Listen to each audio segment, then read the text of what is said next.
Right, I'm going to do one last bit from the new book, and then we'll do a bit of a signing, if that's all right with you.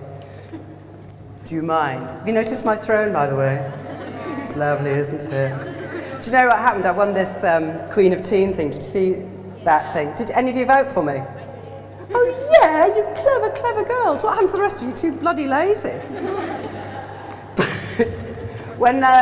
When I went down, I never won anything. I was never voted a prefect or anything like that. So when I got to this kind of pink tent marquee thing, I didn't realise I'd have to go and sit in the throne.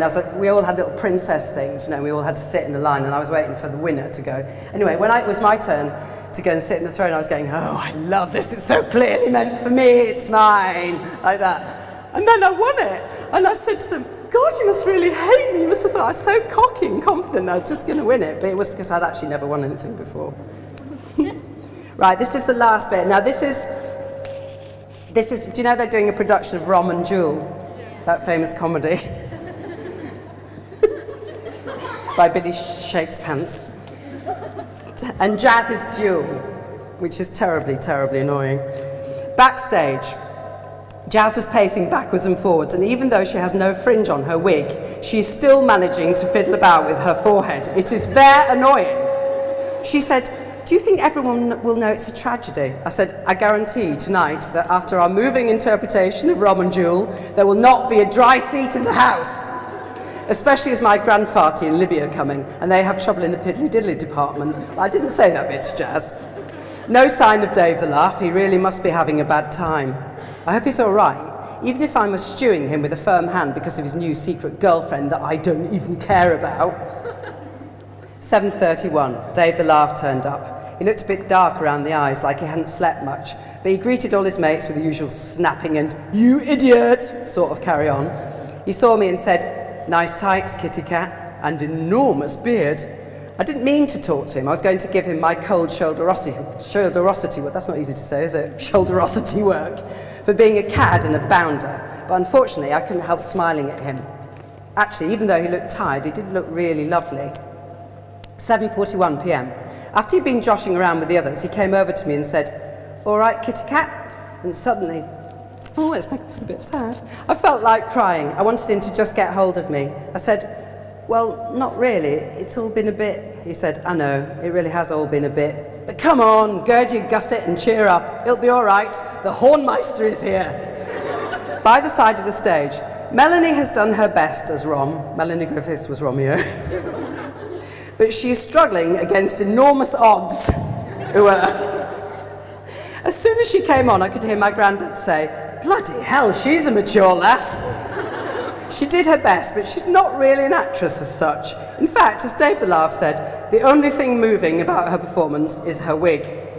Every time nauseating Pea Green came on as the puppet dog, I could hear Libby howling with laughter. And unfortunately, I could see her howling with laughter. This was because she had 3 seats to herself on the front row. One for her, Pantalitza doll, scuba diving Barbie and burnt bottom panda. One for Mr. Fish and one for Mr. Cheese. Mr. Cheese was not naked as he is at home, he had on his lovely Macintosh. Ramble, ramble, Rom and Jewel. At last it was my big fight scene. I took a deep breath and adjusted my beard. Before I went on, Dave gave me the thumbs up and said, give it your all, tights-wise, I'm right behind you. On stage, my dying was another triumph, darling, a triumph. I even improvised recovering a bit, just when everyone thought I was a goner. I could see Dave the Laugh by the lighting console, rubbing his hands like he was a master chef or something. The lights dimmed to atmospheric red, and through my half-closed eyes I could see the blood corpuscles dancing up to me like twits and waving their red scarves about. Then, as last year, once again the stage was plunged into complete darkness. I couldn't see a bloody thing. I heard someone whisper loudly, which way is off? And then there was a bit of a bang and someone in the dark said, bloody hell, what's that? And Mr. Atwood's voice saying very loudly, you've just put your foot in my first aid kit. It was an absolute shambles. I stood up and started sort of shuffling along sideways in the dark when the lights suddenly came up again. I could see the audience quite clearly looking at me. I thought about doing some Irish dancing, but it didn't seem right somehow. I kept on shuffling because I couldn't just lie down again. Then someone shouted out, and I'm pretty sure it's my dad, it's a bloody miracle! He's alive! the audience applauded, so me and the blood corpuscles had to bow.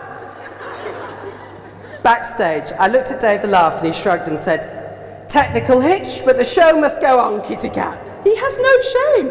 Also, he said it was an accident waiting to happen. I said, "What was?" And he said, "Putting me in charge of lights." Miss Wilson went bobbing out onto the stage and said, "Despite the technical hitch, we will carry on. Please ignore the Mercutio walking off. He is in fact dead." I could hear Dad and Uncle Eddie booing. So there you have it.